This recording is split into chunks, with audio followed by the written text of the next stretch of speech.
So welcome to Jananathan channel. So இன்றைக்கி வந்து நம்ம அதே இடத்துல தான் இருக்கோம். எங்கேன்னு பின்னால் பார்த்தே நீங்கள் கண்டுபிடிச்சிங்க, NSK. ஸோ வந்து இன்றைக்கி வந்து நான் உங்ககிட்ட என்ன காமிக்க போகிறேன்னா, அன்றைக்கி வந்து ஒரு வாட்டி நான் கிம்ச்சி காமிக்கல. இதுதான் அது.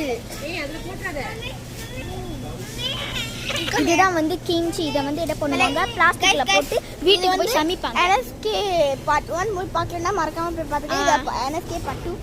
இங்கே தான் அந்த எனோக்கி மஷ்ரூம். ஸோ நாங்கள் வந்து பர்ச்சேஸ் பண்ண என்னத்துக்கு வந்திருக்கோம்னா, வீட்டில் ஜாமான் இல்லை, நாங்கள் சமைக்கிறதுக்கு ஜாமான் வேணும், அதனால தான் நாங்கள் வந்து இங்கே வந்திருக்கோம். ஸோ இது பார்த்திங்கன்னா லீமாவ். ஸோ எனக்கு வந்து இந்த கிம்ச்சி பார்க்கவே ரொம்ப அந்த மாதிரி இருக்குது, எனக்கு பிடிக்காது, அந்த ஸ்மெல் தான் ஒரு மாதிரி இருக்குது. ஸோ இங்கே வந்து பார்த்திங்கன்னா ஸ்மால் டொமேட்டோ, பேபி டொமேட்டோ.